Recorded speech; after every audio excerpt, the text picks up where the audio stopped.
चलिए शुरू करते हैं रोटेशन मोशन का नेक्स्ट पार्ट। अभी तक हम रोटेशन मोशन में क्या क्या सीख चुके हैं। सो रोटेशन मोशन के लास्ट लेक्चर में हमने सीखा कि अगर कोई पार्टिकल किसी एक्सिस के आजू बाजू घूम रहा है, अगर कोई पार्टिकल किसी एक्सिस के आजू बाजू घूम रहा है तो उस पार्टिकल का होता है एंगुलर वेलोसिटी ओमेगा, उसका होता है एंगुलर एक्सेलरेशन अल्फा, राइट। उस पार्टिकल को घूमने के लिए क्या चाहिए होता है, टॉर्क। और टॉर्क हमने डिफाइन करा था by R cross F, right. जब पार्टिकल घूमता है तो उसके पास होता है एंगुलर मोमेंटम, और एंगुलर मोमेंटम हमने डिफाइन करा था R cross P. And last में हमने डिफाइन करा था कि उस पार्टिकल का काइनेटिक एनर्जी अगर निकालना है तो हमें एक टर्म चाहिए जिसे हमने कहा था मोमेंट ऑफ इनर्शिया, राइट। तो before going to this topic मैं आपको वो सारे टर्म एक बार शॉर्ट में बता देता हूं वापस, राइट। सपोज ये एक्सिस है और एक पार्टिकल है जो इस एक्सिस के आजू बाजू रोटेशन कर रहा है, राइट। इसका एंगुलर वेलोसिटी वेक्टर कैसा होता है, एक्सियल। सपोज इसका एंगुलर वेलोसिटी वेक्टर है ओमेगा, कितना है इसका एंगुलर वेलोसिटी वेक्टर, ओमेगा है, राइट। तो हम अलग अलग टर्म फटाफट नोटिफाई कर लेते हैं। ओमेगा क्या था बेटा आपका, ओमेगा था आपका एंगुलर वेलोसिटी, ओमेगा क्या था एंगुलर वेलोसिटी। अल्फा क्या था आपका, अल्फा था एंगुलर एक्सेलरेशन, अल्फा था एंगुलर एक्सेलरेशन। चलिए पार्टिकल को ऑब्वियसली घूमने के लिए फोर्स चाहिए, राइट। तो सपोज यहां पे आपका फोर्स दिया है ऐसे F, और ये है उसका पोजीशन वेक्टर R। इन दोनों के बीच में एंगल है अगर अल्फा, राइट। तो यहां पे आपको क्या मिलेगा, टॉर्क। क्या मिलता है, टॉर्क R क्रॉस F।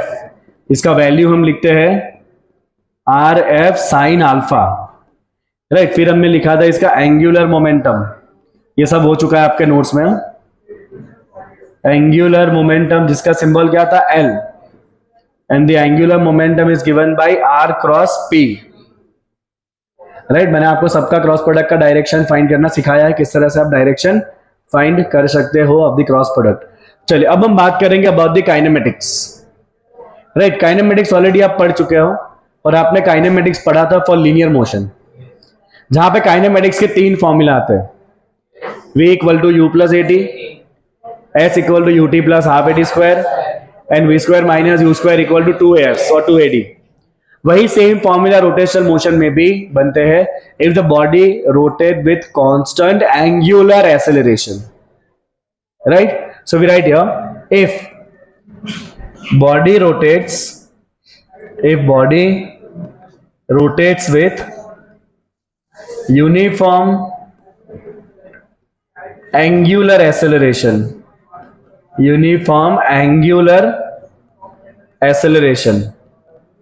अगर बॉडी यूनिफॉर्म एंगुलर एक्सेलरेशन से घूम रहा है, लेट अस से एक ऑब्जेक्ट आपको दिया हुआ है, ये अभी घूम रहा है और अभी इसका एंगुलर वेलोसिटी है ओमेगा 0। एंगुलर वेलोसिटी वेक्टर कैसा होता है, एक्सियल, राइट। इसको हमने यूनिफॉर्म एक्सेलरेशन लगाया और एक्सेलरेशन वेक्टर भी कैसा होगा, एक्सियल, राइट। तो अगर आप इसको यूनिफॉर्म एक्सेलरेशन लगा रहे हो, लेट्स से हमने इसको एक्सेलरेशन लगा दिया अल्फा, सेम डायरेक्शन में, मतलब इसकी घूमने की स्पीड बढ़ेगी। अल्फा सेम डायरेक्शन में मतलब इसकी स्पीड यूनिफॉर्मली बढ़ने वाली है। लेट्स से टी टाइम के बाद, after T time, let's say इसकी स्पीड बढ़ के हो चुकी है ओमेगा 0 से ओमेगा, कितनी हो चुकी है इसकी स्पीड बढ़ के, ओमेगा 0 से कितना हो चुका है, ओमेगा हो चुका है। तो मैं तीन इक्वेशन लिखूंगा मोशन के। मैं पहला इक्वेशन लिखूंगा, लीनियर मोशन में क्या होता है, V equal to U plus A T, D equal to U T plus half A T square, and 2AD equal to V square minus U square. तो ये तीनों फॉर्मूला किसके लिए डिफाइन होते हैं बेटा, for linear motion with uniform acceleration. ये तीनों फॉर्मूला है लीनियर मोशन के। ऐसे ही सेम फॉर्मूला आप रोटेशन के बना सकते हो। तो यहां पे लीनियर वेलोसिटी है, तो यहां पे क्या आएगा, angular velocity omega is equal to omega 0, that is initial angular velocity.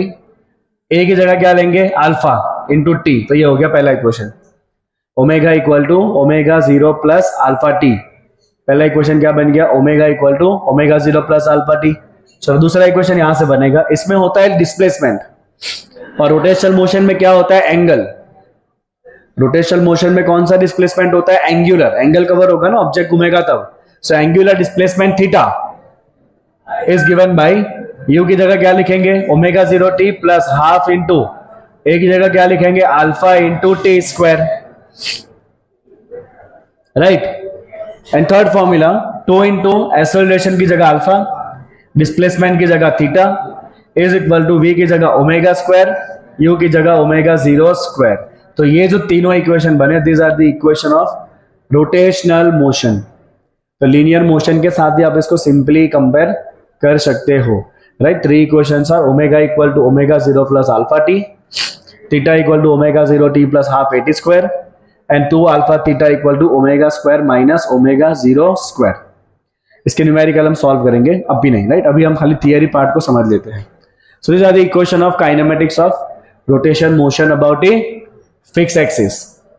But आपको एक्सिस कैसा रखना है, फिक्स रखना है, राइट। चलो अब आगे बढ़ते हैं। The next is about the work done by torque. Work done by torque समझने से पहले आपको यह समझना पड़ेगा कि which is the condition to keep the axis fix, right. आप अगर एक्सिस फिक्स रखना चाहते हो तो एक्सिस फिक्स कैसे रहेगा। सो हम एक स्लाइड यहां पे और ऐड करेंगे and will understand how to keep the axis fix. ये थोड़ा थियरी पार्ट है जो आपको समझ में आना चाहिए रोटेशन में। Okay, let's see. So we write here to keep the axis fixed. बेटा अगर आप वो टॉप का एग्जांपल लोगे ना, लट्टू का एग्जांपल, तो लट्टू में क्या था, स्टार्टिंग में एक्सिस फिक्स था। लट्टू में स्टार्टिंग में एक्सिस कैसा होता है, फिक्स, फिर धीरे धीरे एक्सिस ऐसे घूमने लगता है, राइट। एंड फाइनली वो एक्सिस जो है वो लुढ़क ही जाए वो, राइट। तो लट्टू के केस में भी स्टार्टिंग में एक्सिस कैसा होता है, फिक्स होता है, और फिर वो एक्सिस धीरे धीरे झुकने लगता है, राइट। तो अगर आपको एक्सिस को फिक्स रख के रोटेशन करवाना है तो कैसे होगा, तो ट्राई टू अंडरस्टैंड। हमारे पास टॉर्क के दो कंपोनेंट होते हैं, जस्ट ट्राई टू अंडरस्टैंड। ये आपका एक एक्सिस है, सपोज ये बॉडी है, राइट। यहां पर एक पार्टिकल है बॉडी का, let's say the position vector is r, right. हमने इसको ऐसे फोर्स दिया है F, फोर्स हमने कुछ एंगल पे दिया है, हमने फोर्स कुछ एंगल पे दिया है, right. Okay, so this force will have two components. ये फोर्स के दो कंपोनेंट होंगे। एक कंपोनेंट होगा एक्सिस को पैरेलल, देखना ध्यान से, एक कंपोनेंट होगा इसको एक्सिस का पैरेलल कंपोनेंट, और एक कंपोनेंट होगा एक्सिस को परपेंडिकुलर जो अंदर की तरफ जा रहा है। एक कंपोनेंट कौन सा होगा, एक्सिस को परपेंडिकुलर जो कहां जा रहा है, अंदर की तरफ जा रहा है, right. You assume like this, आपका फोर्स ऐसे है, the force is like this, cross है फोर्स, राइट। तो एक कंपोनेंट कैसा बनेगा फोर्स का, एक कंपोनेंट बनेगा आपका like keep it like this. तो एक कंपोनेंट आपका ऐसा बनेगा जो एक्सिस को पैरेलल है, और एक कंपोनेंट आपका ये बनेगा जो एक्सिस को परपेंडिकुलर है, राइट। तो ये एक्सिस को पैरेलल कंपोनेंट है, राइट। और एक और कंपोनेंट बनाएंगे जो एक्सिस को कैसा है, परपेंडिकुलर है। तो एक्सिस को परपेंडिकुलर कंपोनेंट दिखाना थोड़ा मुश्किल है, but you can have a circle like this, and on that circle you can draw that this is the perpendicular component. अब टॉर्क क्या होता है बेटा, टॉर्क होता है R cross F। Torque is, तो अगर आप ये F परपेंडिकुलर का टॉर्क निकालोगे तो क्या आएगा, चेक करते हैं। Torque of F perpendicular, torque of F parallel निकालते हैं पहले, torque of F parallel, right. मतलब जो फोर्स एक्सिस को पैरेलल है उसका टॉर्क क्या बनेगा वो देखते हैं। तो टॉर्क होता है R क्रॉस F। आपका R इस तरफ है, R इस तरफ है, और फोर्स कहाँ है, ऊपर की तरफ है, R इस तरफ है। You can use your right hand, उंगलियां रहनी चाहिए R के डायरेक्शन में जो इस तरफ है, R वेक्टर, एंड फोर्स ऊपर की तरफ है। R क्रॉस F हो गया सेट, अंगूठा कहाँ आया, बाहर की तरफ। मतलब ये जो टॉर्क है वो एक्सिस को कैसा लग रहा है, परपेंडिकुलर। मतलब ये टॉर्क क्या करेगा, इसका टॉर्क क्या करेगा, एक्सिस को ही घुमा देगा। क्योंकि ये वाला जो टॉर्क है वो कैसे लग रहा है, एक्सिस को परपेंडिकुलर लग रहा है, मतलब ये एक्सिस को ही घुमा देगा, एक्सिस फिक्स रहने वाला नहीं है। मतलब ये जो टॉर्क का कंपोनेंट है आपका, that torque is equal to R cross F perpendicular. ये टॉर्क कैसा आ रहा है बेटा, ये टॉर्क आ रहा है परपेंडिकुलर टू द एक्सिस, और ये टॉर्क क्या करेगा, this will tend to, this tends to rotate the axis और शिफ्ट द एक्सिस। ये तो एक्सिस को ही घुमा देगा। And we want to talk about the rotation about fix axis. मतलब हमें इसको कंसिडर करना नहीं है। चलो, what about this F perpendicular? Okay, torque of F perpendicular. चलो वापस आर क्रॉस एफ करेंगे। आर आपका इस तरफ है एंड परपेंडिकुलर फोर्स अंदर जा रहा है।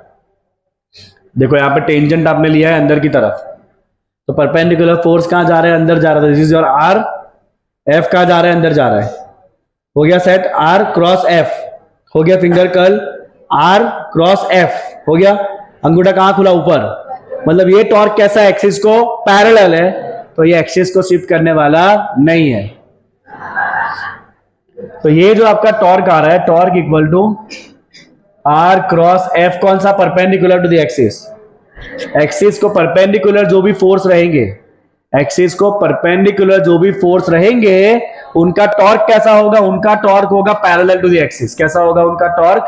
पैरेलल टू द एक्सिस, जो हमने अभी बताया। वापस एक बार देखो, इस वाले का टॉर्क क्या होगा? आर।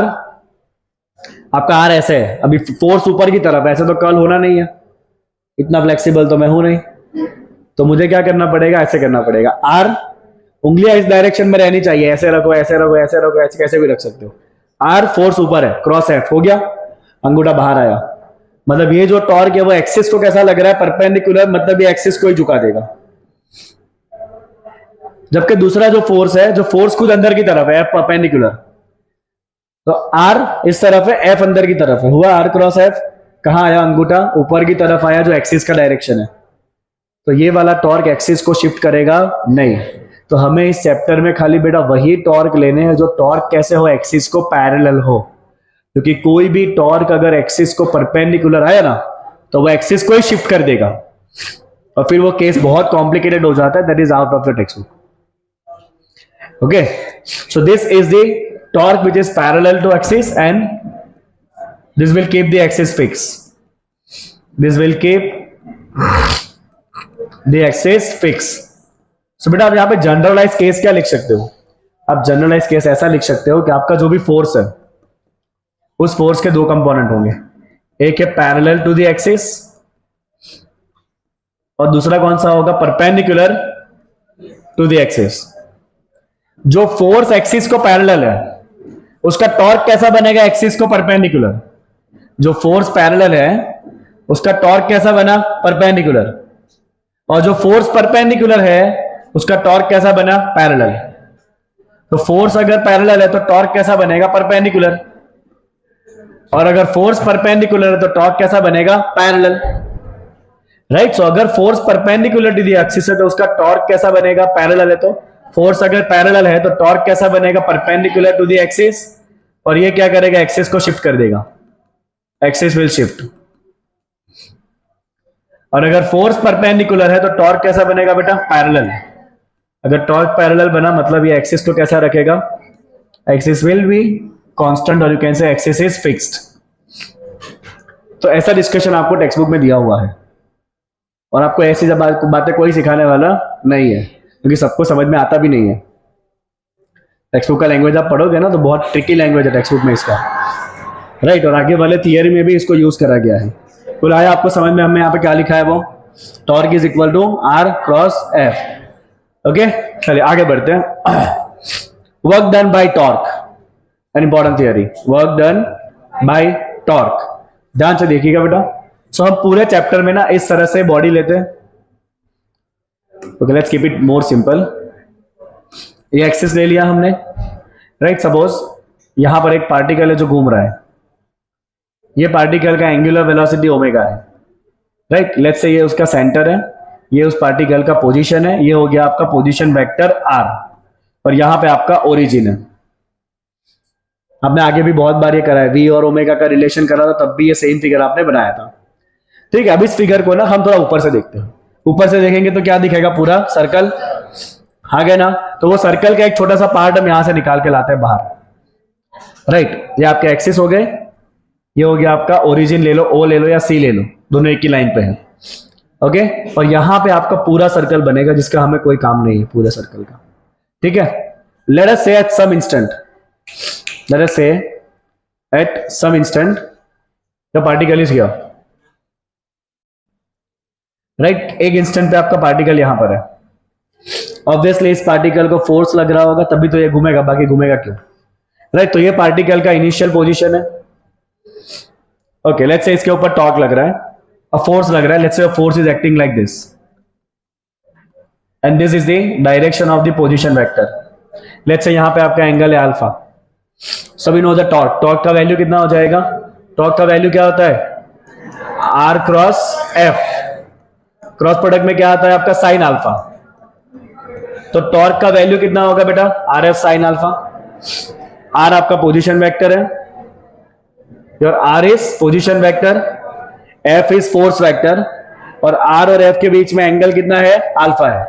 तो टॉर्क कितना लग रहा है बेटा? R F sine alpha. Torque कितना लग रहा है इसमें ऊपर? Are F sine alpha. Torque की वजह से बॉडी घूमेगा। चलो मान लो थोड़े टाइम के बाद आपका बॉडी घूम के यहां पे आ गया, right. And this is the final position of the body. Let's say body covered this angle called D theta. कितना एंगल कवर करा बॉडी ने? D theta. बॉडी घूमेगी तो एंगल कवर होगा ना। Let's say body has covered the angle D theta and body यहां पहुंचा है। So this is your linear displacement. एक और कलर लेते हैं। This is going to be your linear displacement. Yes or no? Initial position, final position. तो ये क्या है आपका? linear displacement ds. Let's say force और displacement के बीच का एंगल है phi. These things are very technical. Position vector r, force is acting, rf के बीच में कितना एंगल है? अल्फा। तो टॉर्क कितना है? rf sin alpha. टॉर्क की वजह से पार्टिकल घूम के यहां पहुंचा। So this is a displacement vector ds and displacement vector and force के बीच में एंगल क्या है? phi है। हमें क्या फाइंड करना है? we would like to find the work done। चलो वर्क क्या होता है? Force into displacement. वर्क क्या होता है? Force into displacement. Okay, will write here. जो आपने डिस्प्लेसमेंट ds लिया ना बेटा, उसकी जगह पे आप dr लिखो। इसको dr लिखो बिकॉज आपने पोजीशन वेक्टर r लिया है ना कि s, तो you right it dr। So we'll write some terms here first. We'll write like, consider body rotating with uniform angular velocity alpha. Uniform angular velocity omega. Alpha तो angle है। Uniform angular velocity omega. We write here, this body experience torque. Figure में आपने सब कुछ बता दिया। This body experience torque, torque equal to r f sin alpha, right? Body ने लग रहा है torque. Due to this torque, due to this torque,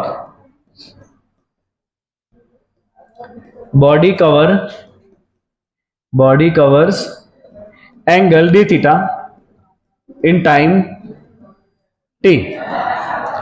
चलो स्टेटमेंट लिख दिए सारे। Okay, now we like to find the work done. चलो work done क्या होता है बेटा? F dot D, last chapter. Work done का पहला फॉर्मूला W क्या होता है आपका? F dot D, D for displacement. कितना डिस्प्लेसमेंट है यहाँ पे? dr। वर्क डन क्या होता है? फोर्स इनटू डिस्प्लेसमेंट, और डिस्प्लेसमेंट कितना है आपका? F dot displacement is that dr। चलो F dot D R, right. D R क्या बनेगा? फिगर देखो ध्यान से, will get the idea. D R क्या बनेगा? You know theta equal to arc by radius, second chapter का पहला फॉर्मूला। तो this angle theta equal to arc by radius. So एक और चीज मुझे यहां से मिलेगी कि थीटा जो है D theta, that is equal to the arc. Arc क्या है? डी आर, और रेडियस क्या है? R. Theta equal to arc by radius. तो मुझे यहां से ये डी आर कितना मिल जाएगा? R into d theta. Let me call it A. So I will use it here. अब मैं F dot dr की जगह हम क्या लिख देंगे यहाँ पे? R into d theta. Okay, we'll write here. चलो पहले इसको डॉट प्रोडक्ट लिख देंगे। F dr cos, कितना एंगल है F और dr के बीच में? phi। F into dr into cos phi। लो टेक्स्ट बुक कैसे लिखा है बुक में? कहाँ चला गया टेक्स्ट बुक यहाँ से?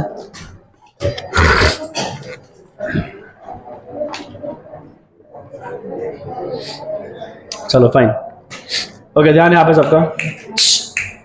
डॉट प्रोडक्ट क्या होता है? डॉट प्रोडक्ट होता है डॉट प्रोडक्ट होगा F dot D are, dot product में आता है कॉस थीटा। कितना एंगल है? एफ आपका इस तरफ है, आर इस तरफ है, एफ और आर के बीच में कितना एंगल है?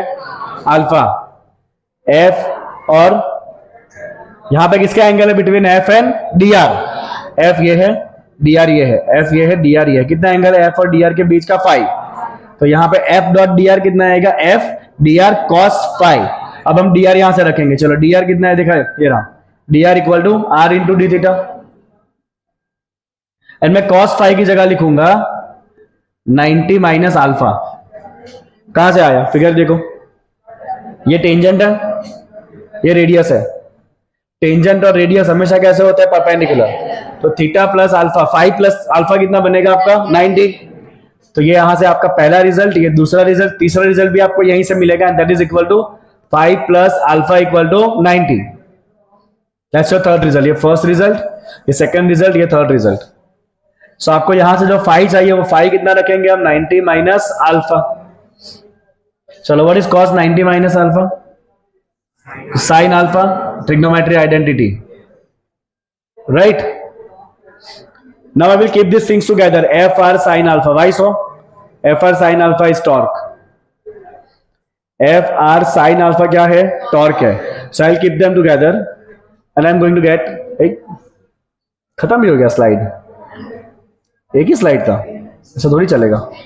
चलो कोई नहीं, इसके बाद बेटा यहां लिखेंगे, so we get your work done is equal to, work done is equal to, I will keep F R sine alpha together, और साथ में यहां पे क्या है? डी आर है, थीटा ही है ना, बराबर है। चलो एफ आर साइन अल्फा क्या है? टॉर्क इंटू क्या आ गया? D theta. So that's the formula of work done in rotational motion, torque into D theta. तो लीनियर मोशन में आपका वर्क क्या होता है? लीनियर मोशन में, लीनियर मोशन में बेटा वर्क होता है फोर्स इंटू डिस्प्लेसमेंट। रोटेशनल में फोर्स का काम कौन करता है? टॉर्क। और डिस्प्लेसमेंट का काम कौन करता है? एंगल। इस तरह से ये आपका डिराइव होता है। एक बार वापस इसको डिराइव करेंगे फटाफट, ठीक है? चलो एक बार वापस डिराइव करेंगे, एक और स्लाइड ऐड करेंगे।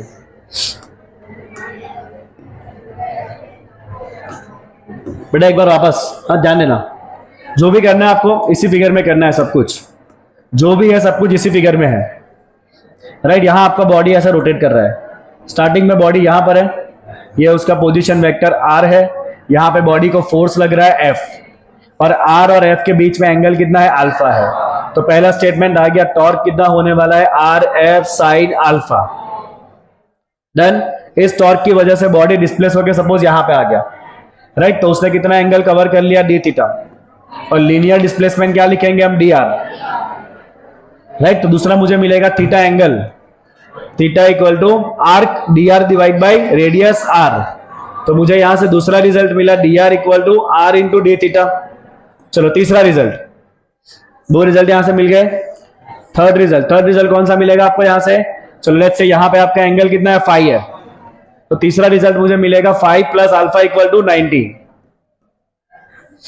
चलिए अब हमें लाना क्या है? हमें लाना है वर्क डन।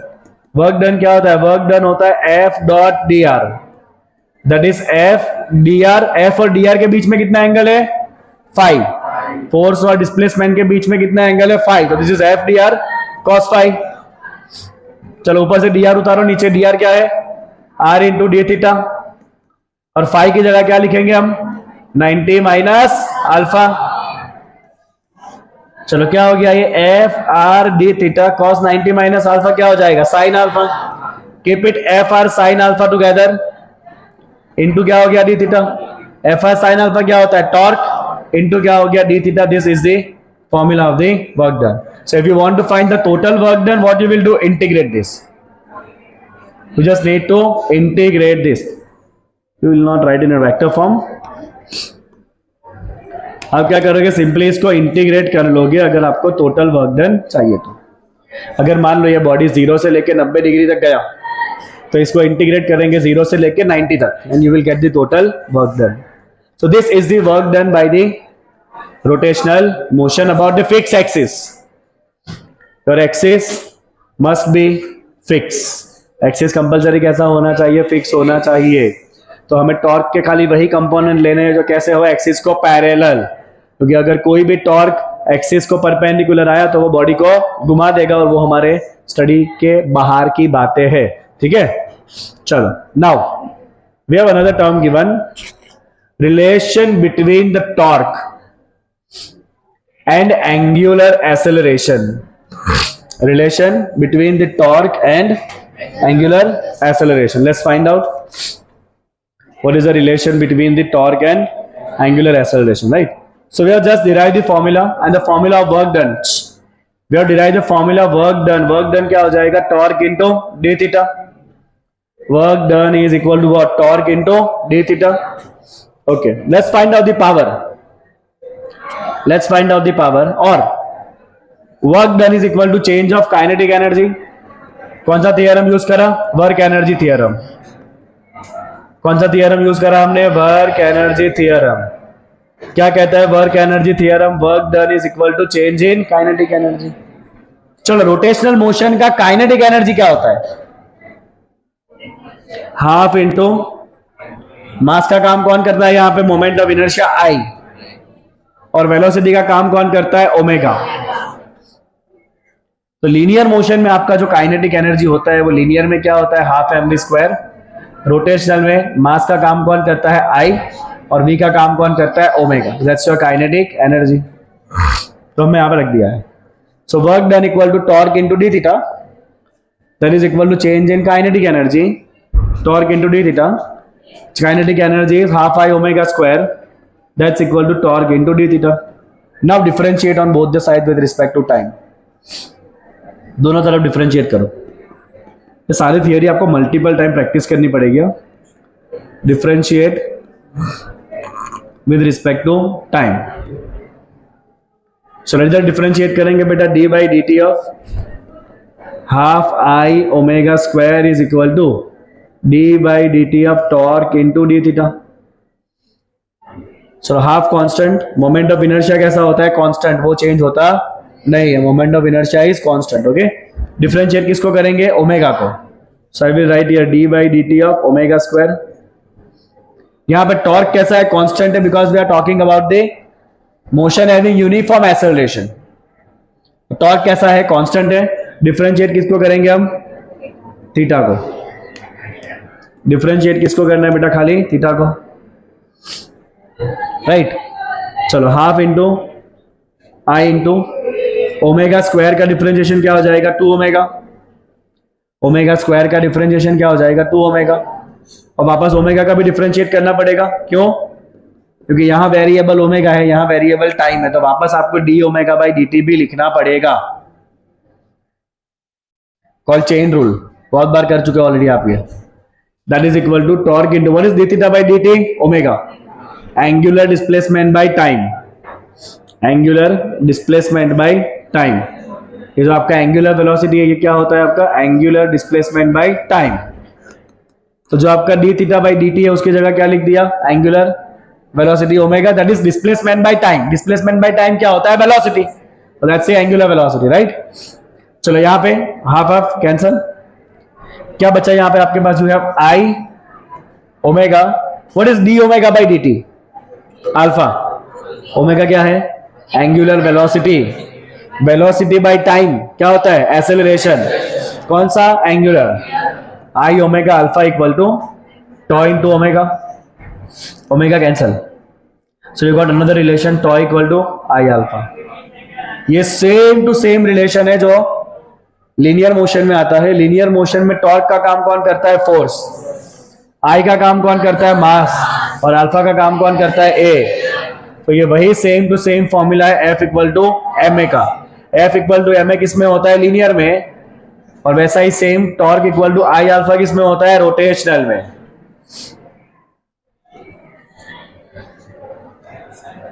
राइट. तो this is how you can get the relation between the torque and the angular acceleration.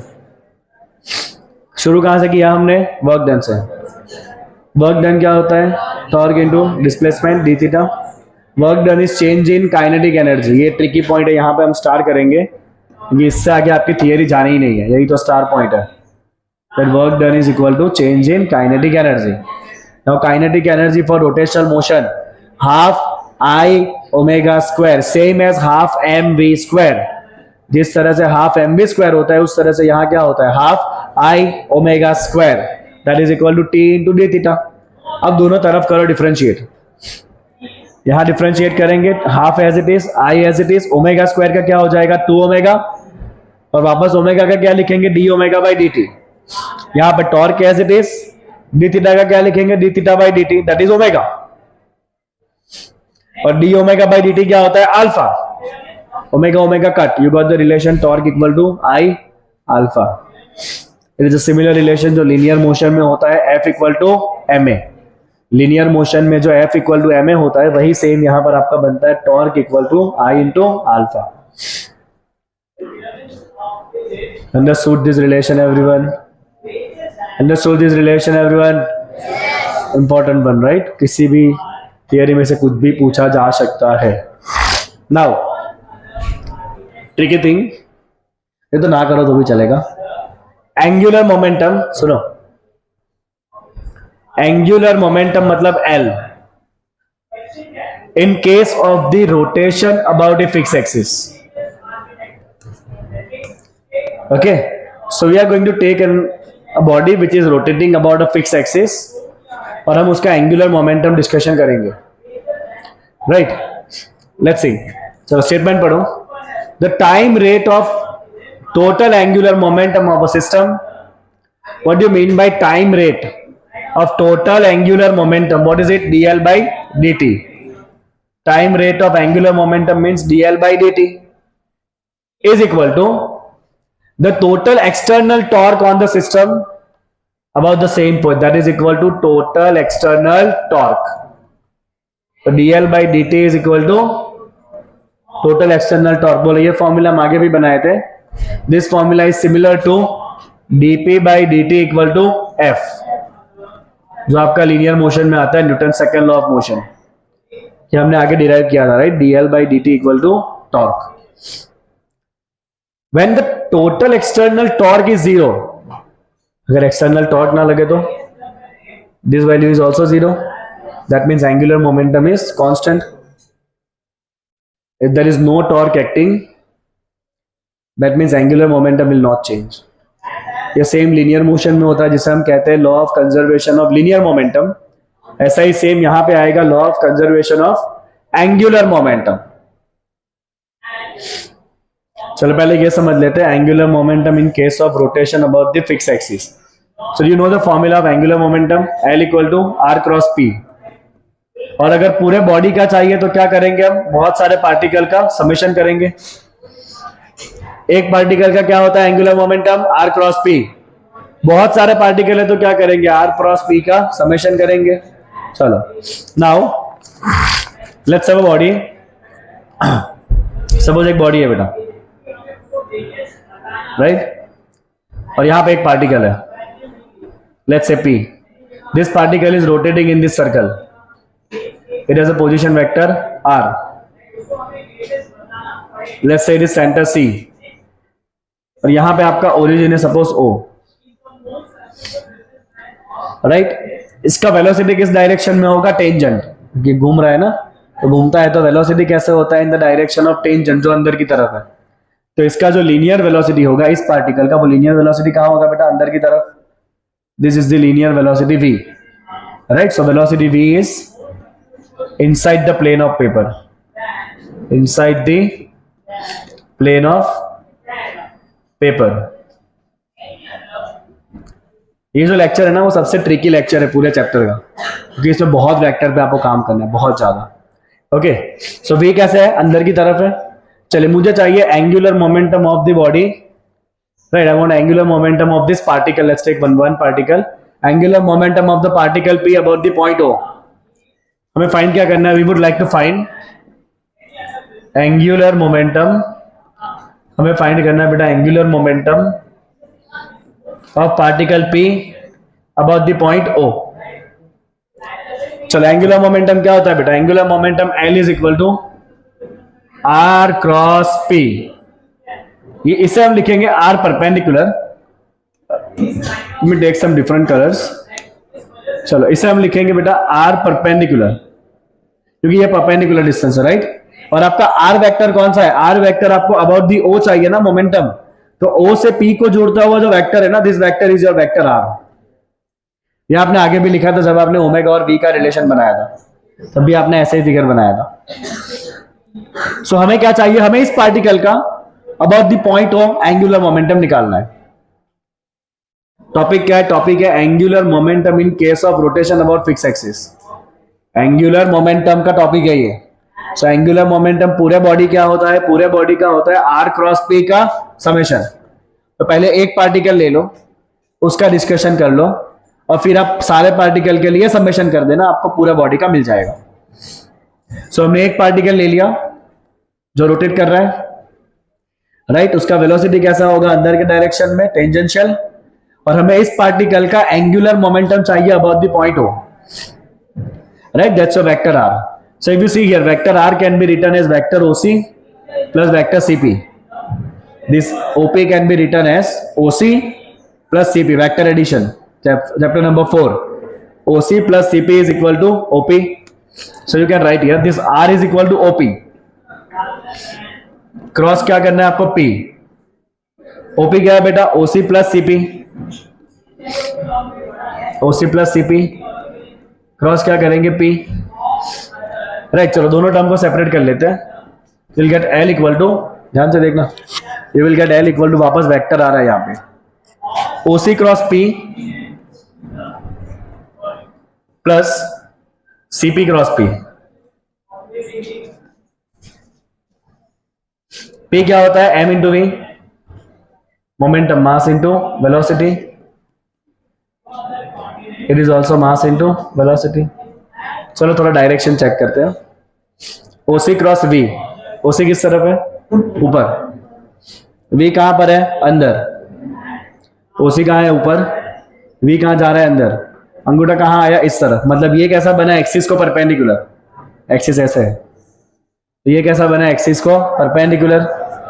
तो ये जो आपका एंगुलर मोमेंटम का कंपोनेंट बना, ये कैसा बना? एक्सिस को परपेंडिकुलर बना। सेकंड देखते हैं, सीपी क्रॉस एमबी। सीपी कैसे है? इस तरफ है, देखो, सी टू पी।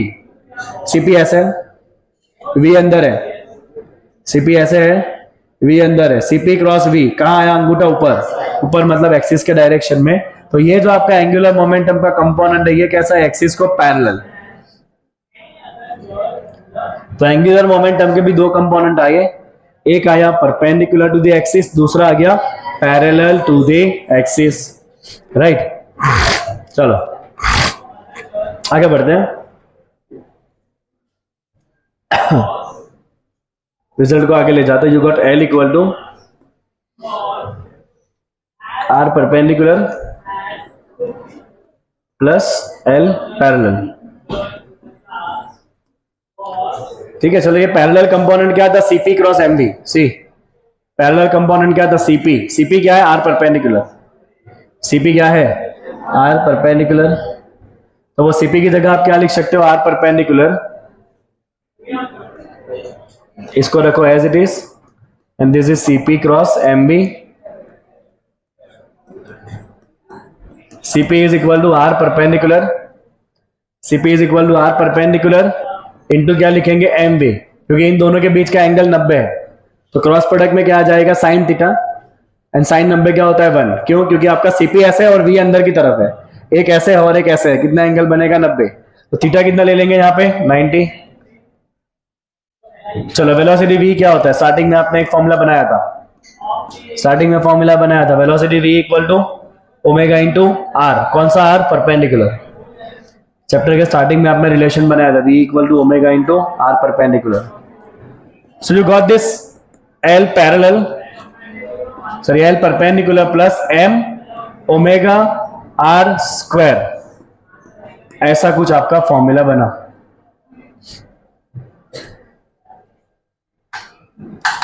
तो वो पार्टिकल के एंगुलर मोमेंटम में, इस पार्टिकल के एंगुलर मोमेंटम में दो कंपोनेंट है। एक कंपोनेंट जो एक्सिस को परपेंडिकुलर है और एक कंपोनेंट जो एक्सिस को पैरेलल है, वो ये कंपोनेंट है M omega R perpendicular square. तो ये जो आपका कंपोनेंट बना है, this component is parallel to axis. और ये कौन सा कंपोनेंट है? Perpendicular to axis. ये तो एक पार्टिकल की बात हुई, अब तो पूरे बॉडी की बात करेंगे। तो देखो पूरे बॉडी के लिए क्या करना है प्रभु बचाओ, चलो। For full body, attention everyone, for full body तो टोटल अगर करना है तो क्या करेंगे? इन सबका समेशन करेंगे।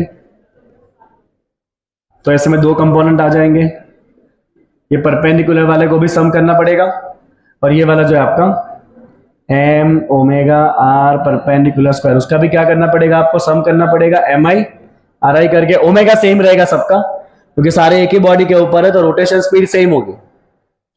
अब ये जो आप सारे पार्टिकल को मिलाओगे ना, ये परपेंडिकुलर वाला, तो सारे पार्टिकल को मिला के ये परपेंडिकुलर कंपोनेंट क्या हो जाएगा? जीरो हो जाएगा। क्यों जीरो हो जाएगा? इसका रीजन ये है कि जो एग्जैक्टली इसके सामने पार्टिकल होगा, एग्जैक्टली इसके डायमेट्रिकली ऑपोजिट भी तो एक पार्टिकल होगा, वो पार्टिकल का एंगुलर मोमेंटम इस पार्टिकल के परपेंडिकुलर कंपोनेंट को कैंसिल कर देगा। बट सबके जो पैरेलल कंपोनेंट है वो एक ही डायरेक्शन में आएंगे। देखो आप अगर यहां पे एक पार्टिकल लोगे सपोज, तो इसका वेलोसिटी बाहर आ रहा होगा बाहर, राइट। तो उसके लिए अगर आप ओसी क्रॉस बी करोगे तो क्या आएगा? देखो ओसी ऐसे ऊपर, बी उसका बाहर है, इस पार्टिकल के लिए बी बाहर है, तो उसके लिए एंगुलर मोमेंटम कहां आया? इस तरफ। और ये पार्टिकल के लिए ओसी ऊपर है, वेलोसिटी अंदर है, उसका कहां आ रहा है? इस तरफ। तो ये पार्टिकल के लिए ओसी क्रॉस सी, एंगुलर मोमेंटम इस तरफ है। ये पार्टिकल क्योंकि बाहर की तरफ आ रहा है, तो उसका ओसी क्रॉस बाहर की तरफ करो तो इस तरफ आएगा। तो ये दोनों क्या करेंगे? आपस में एक दूसरे को कैंसिल कर लेंगे। तो एक्सिस को परपेंडिकुलर सारे एंगुलर मोमेंटम कैंसिल हो जाएंगे, बट एक्सिस के पैरेलल सबके सब एक ही डायरेक्शन में रहेंगे और वही खाली जुड़ेंगे। ये वाले क्या हो जाएंगे? जीरो हो जाएंगे due to diametrically opposite particle.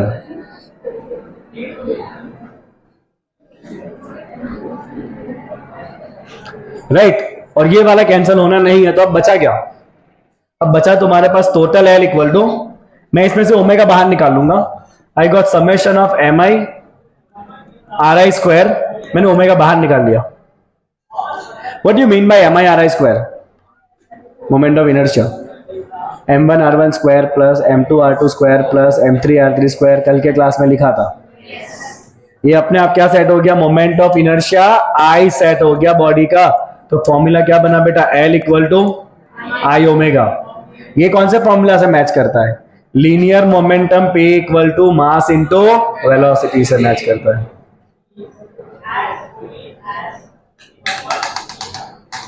ऐसा भी है, बोलो चैप्टर में।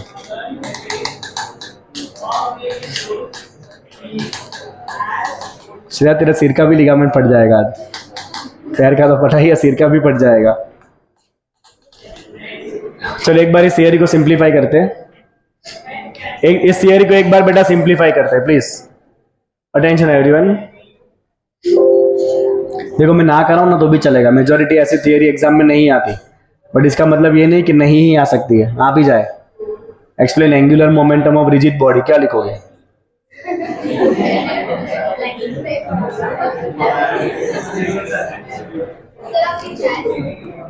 चाय अब क्या पियेंगे? गया काम के सामने चाय क्या होती है? कुछ नहीं होती है, काम ज्यादा इंपॉर्टेंट है बेटा। से प्लीज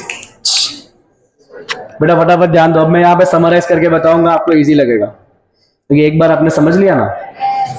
एक बॉडी बनानी है आपको, एक क्या चला गया स्लाइड इधर बीच में कैसे घुसाई है? तो चलो बेटा ध्यान, यहाँ पे समरी करेंगे इस थियरी का।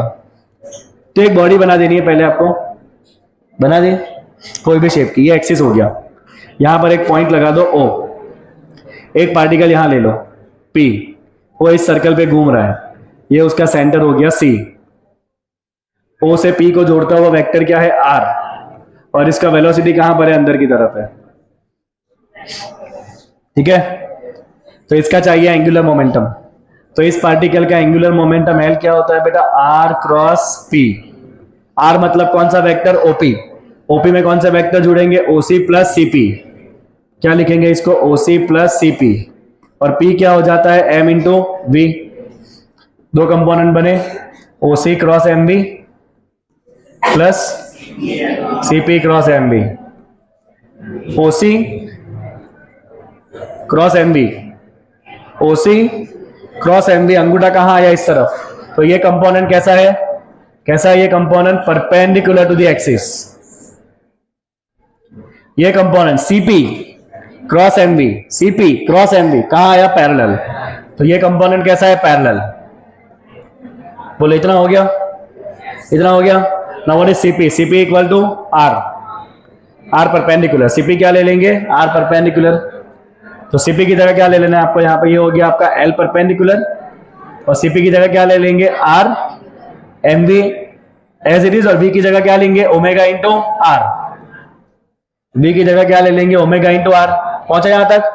So now what you have L perpendicular plus M omega R perpendicular square, ये हो गया बेटा एक पार्टिकल का। ये किसका मिला आपको, one particle. Now find for the total body, तो पूरे बॉडी का क्या हो जाएगा, कैपिटल L, उसमें क्या करेंगे, इन सबको प्लस करेंगे वेक्टर फॉर्म में, चलो इन सबको प्लस करेंगे, और यहां पे इन सबको प्लस करेंगे, ये परपेंडिकुलर का सम क्या हो जाएगा, 0, बचा खाली वो, उसको M into R perpendicular square साथ में रख दो और ओमेगा बाहर निकाल दो। MR स्क्वायर क्या होता है, I इंटू ओमेगा, तो that is your angular momentum L equal to I omega, बन गया। तो हमने आगे भी वही लिखा है बेटा, बट क्योंकि आप ये पहली बार समझे इसलिए डिफिकल्ट लगा, दूसरी बार और इजी लगा। अगर मैं एक और बार लिखूंगा ना तो तुम ही बोलने लगोगे सर अब ये लिखो, अब ये लिखो, अब ये लिखो। So this is the topic of angular momentum of rigid body. Now let's say something practical. Conservation of angular momentum. Let's see conservation of angular momentum. तो बेटा हमने अभी ऐसा लिखा कि dl by dt is equal to total external torque. सीधा बेटा dl by dt is equal to total external torque. अगर एक्सटर्नल टॉर्क 0 है तो, अगर एक्सटर्नल टॉर्क 0 है तो, अगर एक्सटर्नल टॉर्क 0 है तो dl by dt भी कैसा रहेगा, 0। dl by dt 0 मतलब ये L कैसा होगा, कांस्टेंट। इसका मतलब क्या हो गया, इसका मतलब ये हो गया कि if total external torque, total external torque acting on a particle, on a system, you can write total external torque acting on a system is 0, then total angular momentum of system is constant. चलो कुछ चीजें समझते हैं इसको लेके। Right, suppose आपको एक rolling chair पे बिठा दिया जाए, रिवॉल्विंग चेयर पे, आपको एक रिवॉल्विंग चेयर पे बिठा दिया जाए, समझना। ओके, पहले ये समझ लो, if torque equal to 0 then L equal to constant. L क्या होता है बेटा, I ओमेगा। L क्या होता है, I ओमेगा। इसका मतलब क्या हो गया, I is inversely proportional to omega. I is inversely proportional to omega. कब, अगर टॉर्क 0 है तो। ठीक है, अब अगर मान लो आपको एक चेयर पे बिठा दिया गया, रिवॉल्विंग चेयर पे, अगर आपको रिवॉल्विंग चेयर पे बिठा दे, राइट, पहले आपके हाथ ऐसे अंदर की तरफ है, फोल्डेड है, चेयर को एकदम से घुमा दिया जाए और फिर अगर आप अपने हाथों को ऐसे खोलोगे, so what will happen with your speed, will it increase और डिक्रीज, वाई डिक्रीज, क्या होगा। अब जैसे ही हाथों को खोलोगे तो मास जो है आपके बॉडी का, वो मास एक्सिस से पास गया कि दूर गया, दूर गया। अगर मास एक्सिस से दूर गया तो मोमेंट ऑफ इनर्शिया बढ़ा के घटा। मोमेंट ऑफ इनर्शिया क्या होता है बेटा, मास इनटू डिस्टेंस स्क्वायर। तो जितना डिस्टेंस बढ़ेगा उतना मोमेंट ऑफ इनर्शिया बढ़ेगा। तो जैसे ही आपने हाथों को खोला, राइट, मास बॉडी से दूर गया, सेंटर से, मोमेंट ऑफ इनर्शिया बढ़ा, अगर मोमेंट ऑफ इनर्शिया बढ़ेगा तो एंगुलर स्पीड घटेगा। Do get this? आपने ओलंपिक में डाइवर्स देखे, ऊपर से कूदते हैं ना पानी में, वो क्या करते हैं, कूदने के बाद अपने बॉडी को पूरा फोल्ड कर लेते हैं, और जैसे ही फोल्ड करते हैं ना उनकी स्पीड बहुत बढ़ जाती है। ओलंपिक्स, इसमें डाइविंग इवेंट आते हैं। डाइविंग इवेंट में ऊपर से एथलीट कूदता है और वो कूदेगा ना, उसके बाद वो अपने हाथ और पैर को अंदर की तरफ पूरा फोल्ड कर लेता है, और जब वो फोल्ड करता है ना तो उसके बॉडी का स्पीड बहुत बढ़ जाता है। क्यों? क्योंकि जैसे ही उसने अपने बॉडी को फोल्ड किया, उसने क्या करा, अपने पूरे बॉडी के मास को एक्सिस के एकदम पास ला दिया। फोल्ड किया ना तो पूरे बॉडी का मास एकदम पास में आ गया, इससे मोमेंट ऑफ इनर्शिया कम हो गया। मास पास में आ गया तो मोमेंट ऑफ इनर्शिया कम हो गया। मोमेंट ऑफ इनर्शिया कम हो गया तो ओमेगा अपने आप बढ़ जाएगा। इसलिए अगर आप स्केटर्स को भी देखोगे ना, जो आइस स्केटिंग करते हैं ना, आइस स्केटिंग जो लोग करते हैं ना, राइट, तो वो जब टर्न करते हैं ना, मतलब अपनी जगह पे जब उनको टर्न करना होता है ना, स्केट डांसर जनरली करते हैं ये, स्केट डांसर्स जब वो लोग टर्न करते हैं ना, तब अपने पूरे बॉडी को ऐसे ऐसे कर लेते हैं, तो उनकी स्पीड एकदम बढ़ जाती है। उनकी स्पीड एकदम बढ़ जाती है। उसका रीजन क्या है? जैसे ही वो हाथों को ऊपर कर लेंगे, पूरे बॉडी का मास एकदम पास में आ गया, मोमेंट ऑफ इनर्शिया कम हो गया। मास पास में आ गया ना, तो मोमेंट ऑफ इनर्शिया कम हो गया, इनर्शिया कम हो गया तो स्पीड वापस उनकी बढ़ जाएगी, तो उनका स्पीड बढ़ जाएगा। सपोज आप झूला झूल रहे हो, और अगर आप झूले के ऊपर खड़े हो जाओ तो आपकी स्पीड बढ़ेगी क्या घटेगी? आपकी स्पीड बढ़ेगी क्या घटेगी?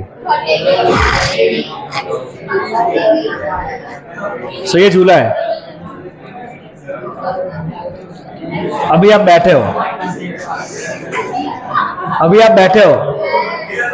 बेटा एक्सिस कौन सा है यहाँ पे? This is the axis. इसके आजू बाजू रोटेशनल मोशन होता है, राइट, आगे ना, तो ये आपका एक्सिस है। आपके बॉडी का सेंटर ऑफ मास यहां होता है, आपकी नाभि पे, इसकी नाभि क्रॉस है, राइट। तो बेटा अभी आपका मास इतने डिस्टेंस के ऊपर है, सुनो, अभी आपका मास इतने डिस्टेंस के ऊपर है। अब जैसे आप खड़े हो जाओगे, व्हाट विल हैपन?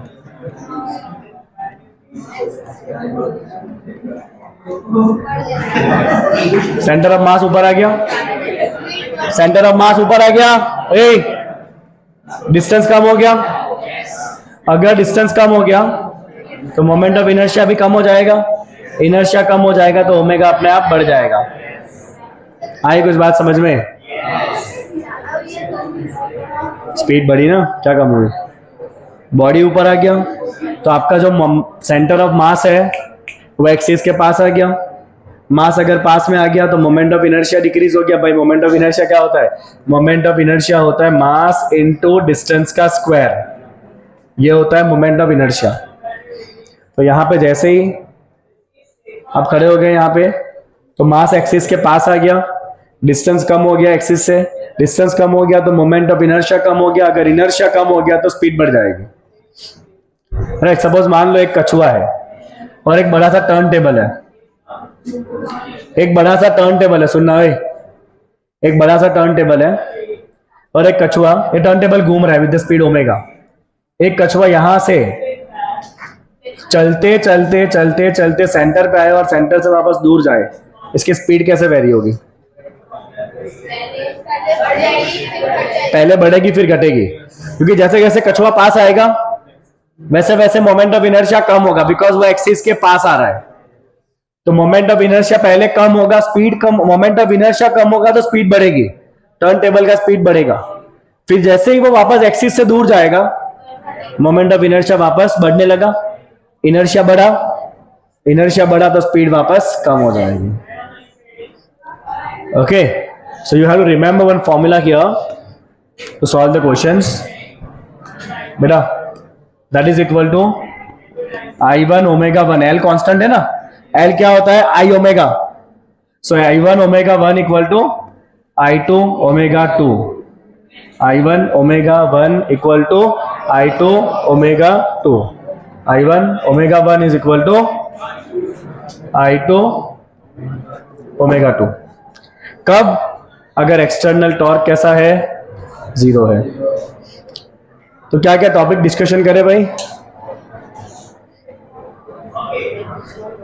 बहुत सारे टॉपिक हुआ तो ऐसा ही है पूरा चैप्टर।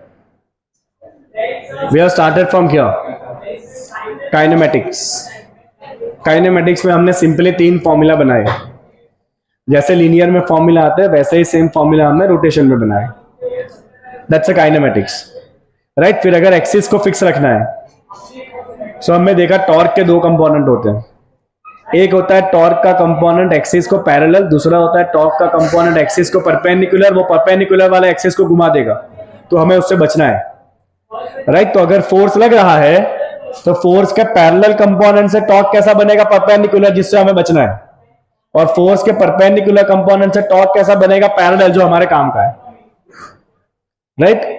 यहां पे आप वेक्टर से इसको समझ सकते हो। फिर आया वर्क डन। ये तो मैंने आपको 2 बार समझाया है ना। ये रहा वर्क डन। 3 इंपॉर्टेंट फिगर बनाना है, याद से 3 इंपॉर्टेंट रिजल्ट लिखने हैं, and then work equal to F dot D R. 2 बार प्रैक्टिस करोगे अपने आप हाथ चलेंगे फिर, right. Then angular relation between torque and acceleration, this one is important, this one is very important. Work done से हमने शुरू करी थी। किसके बीच का रिलेशन है? Torque and alpha, T N alpha. शुरू कहां से करा था? वर्क से। वर्क क्या होता है? T into D theta. फिर काइनेटिक एनर्जी यूज करा वहां पे, work equal to delta K equal to half I omega square. यहां तक किसी तरह से आपको पहुंच जाना है, लबड़ते गबड़ते यहां तक अगर पहुंच गए तो इसके बाद क्या करना है? Differentiate, and then you will get your result. This is the key step. यहां तक पहुंचना है किसी भी थियरी में, आपको एक एक की स्टेप होता है, वो याद होना चाहिए। फिर यहां से इसको डिफरेंशिएट करोगे तो आपका रिजल्ट आएगा torque equal to I alpha. फिर अभी जो सीखा हुआ एंगुलर मोमेंटम पूरे बॉडी का, पहले एक पार्टिकल की बात करेंगे। एंगुलर मोमेंटम के 2 कंपोनेंट बनेंगे आपके, परपेंडिकुलर एंड पैरेलल। तो पूरे बॉडी के पार्टिकल को जोड़ोगे तो ये परपेंडिकुलर वाले कैंसिल हो जाएंगे, खाली बचेंगे कौन? पैरेलल। और वो पैरेलल कंपोनेंट क्या होता है? I into omega. So L क्या आया? आई इंटू ओमेगा आया। Okay, and then is the last one is the law of conservation of angular momentum. Okay, so that's the end of this part. आगे बढ़ेंगे after break of 10 minutes। Thank you so much.